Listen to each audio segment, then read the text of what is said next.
Indikator yang selanjutnya adalah penggunaan berbagai teknik atau metode penilaian dapat digali dari 3 hal, yaitu yang pertama adalah lebih dari satu aspek teknik penilaian, misalnya tes tulis, tes lisan, uji kinerja, dan portofolio. Di SMP Progresif Bumi Sholawat kita biasanya menggunakan 3 teknik penilaian, yaitu tes tulis, uji kinerja, dan portofolio. Yang kedua, lebih dari satu aspek capaian pembelajaran, yaitu aspek sikap, pengetahuan, dan keterampilan.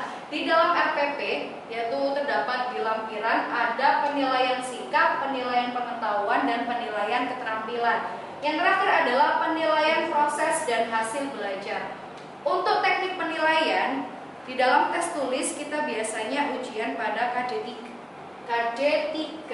Salah satu contoh yang saya ambil adalah ujian KD3 materi gaya dan gerak.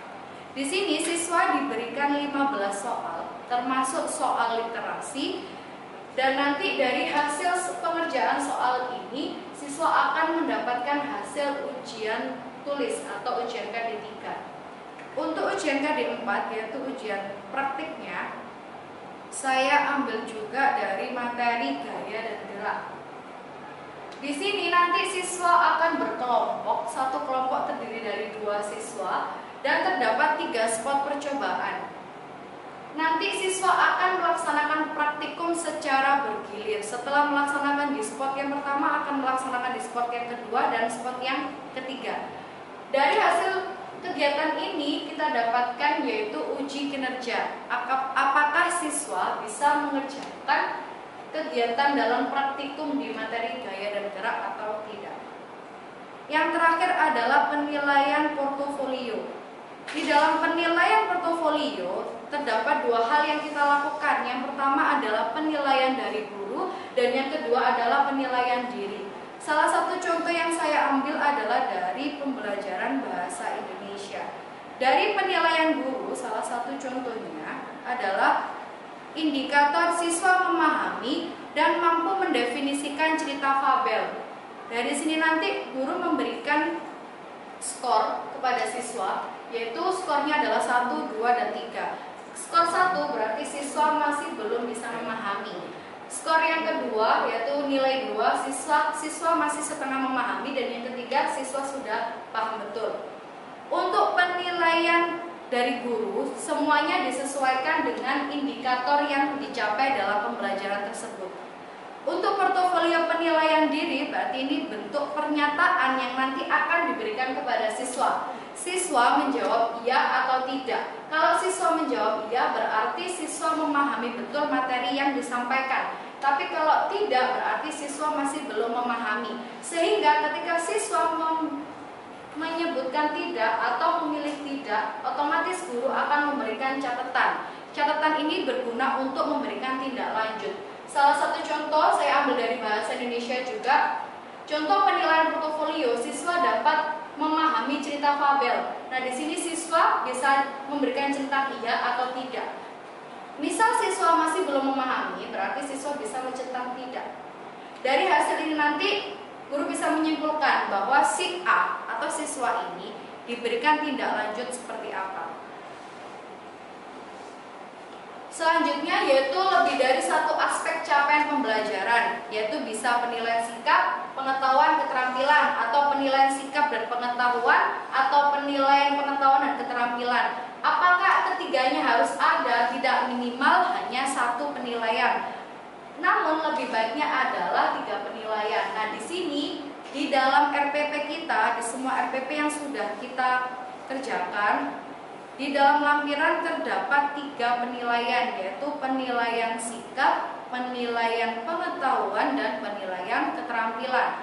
Contoh yang pertama ini saya ambil dari sains, yaitu tentang penilaian sikap. Sikap yang dinilai adalah jujur, percaya diri, disiplin.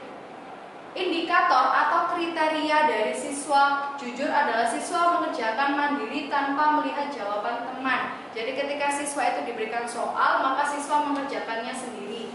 Percaya diri, siswa semangat dalam pembelajaran ditunjukkan dengan aktif dalam melaksanakan praktikum, bertanya, dan berdiskusi.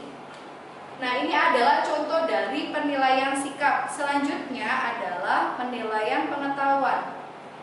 Di dalam penilaian pengetahuan, dalam satu pertemuan itu kita berikan soal berupa soal-soal pengetahuan. Di sini soal evaluasi ini digunakan untuk mengetahui apakah siswa itu bisa memahami materi yang disampaikan atau belum. Dan yang terakhir adalah keterampilan. Di dalam keterampilan ini siswa dinilai dalam bentuk praktik. Jadi ketika praktik siswa kita lakukan penilaian. Indikator dalam penilaian keterampilan bergantung pada proses praktikum yang dilaksanakan. Contohnya adalah yang pertama, menggunakan alat. Di mana kriteria menggunakan alat adalah siswa dapat menyiapkan alat dan bahan. Misalnya kalau praktikum babang Gojek tadi berarti dia bisa menyiapkan rutenya Gojek, pinas, benang, dan penggaris. Yang kedua, merangkai alat. Berarti siswa bisa merangkai alat yang akan digunakan untuk praktikum. Di sini siswa menarik benang sesuai rute untuk membuat rute Gojek yang pertama. Di mana rute Gojek tadi ada 4 rute. Jadi penilaiannya adalah ketika siswa bisa membuat rute keempat rute tadi, dari rute yang pertama, kedua, ketiga, dan keempat, serta rute yang terakhir untuk perpindahan, maka siswa mendapatkan nilai sempurna di praktikumnya. Yang selanjutnya yaitu siswa dapat mengukur jarak dan perpindahan. Jadi di sini nanti rute yang sudah dibuat diukur panjang benangnya. Nah, itu nanti untuk mengukur besarnya jarak. Yang selanjutnya adalah mengembalikan alat. Setelah siswa melakukan praktikum, ketika alat sudah dikembalikan, maka dihitung kembali apakah alat itu sudah lengkap. Nah, ini juga termasuk dalam bentuk tanggung jawab. Jadi di penilaian tersendiri di dalam RPP ada 3 penilaian yang kita gunakan, yaitu pengetahuan, keterampilan, dan sikap.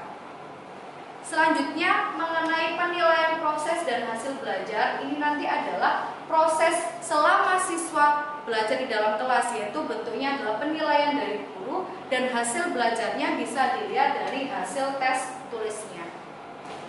Indikator selanjutnya yaitu penilaian dilakukan secara sistematis dan berkesinambungan. Dapat ditelaah dari 2 hal, yaitu yang pertama adalah langkah-langkah penilaian yang logis. Dimulai dari penyusunan kisi-kisi sebagai langkah awal atau persiapan dan dilanjutkan dengan mengembangkan instrumen penilaian. Dan yang kedua adalah penilaian secara berkesinambungan atau berkelanjutan. Di sini nanti dokumen yang akan kita telaah adalah tentang kisi-kisi soal dan instrumen penilaian formatif dan sumatif. Formatif itu adalah penilaian daily test dan sumatif itu adalah penilaian progression test atau biasanya kita kenal PTS, penilaian tengah semester atau penilaian akhir semester. Dan dokumen selanjutnya adalah hasil penilaian. Sebelum kita ke hasil penilaian atau melaksanakan penilaian KD3 yaitu daily test dan juga penilaian akhir semester atau penilaian tengah semester, maka hal yang pertama yang kita lakukan adalah penyusunan kisi-kisi. Di dalam penyusunan kisi-kisi ada beberapa hal yang harus kita perhatikan. Salah satu contohnya saya ambil dari materi sains, yaitu penyusunan kisi-kisi untuk ujian daily test mengidentifikasi sistem organisasi kehidupan mulai dari tingkat sel sampai organisme dan komposisi utama penyusun sel. Di dalam penyusunan kisi-kisi kita harus memperhatikan beberapa hal, yaitu yang pertama adanya indikator soal, di mana indikator soal ini menunjukkan soal apa yang akan kita berikan. Yang kedua ada soal, yaitu soal yang sesuai dengan indikator soal. Yang ketiga ada jawaban, ada karakteristik soal. Jadi soal yang akan kita berikan ada 3 karakteristik, yaitu easy, medium, dan hard. Di dalam 15 soal berarti komposisinya 1, 2, 1, yaitu 1 soal easy, 2 soal medium, dan 1 soal hard. Setelah ada karakteristik soal, yang terakhir adalah penilaian. Jadi di setiap soal kita harus memberikan skor, berapa bobot skor yang diberikan dalam 1 soal. Setelah dilakukan pembobotan, maka yang terakhir adalah dilakukan penskoran.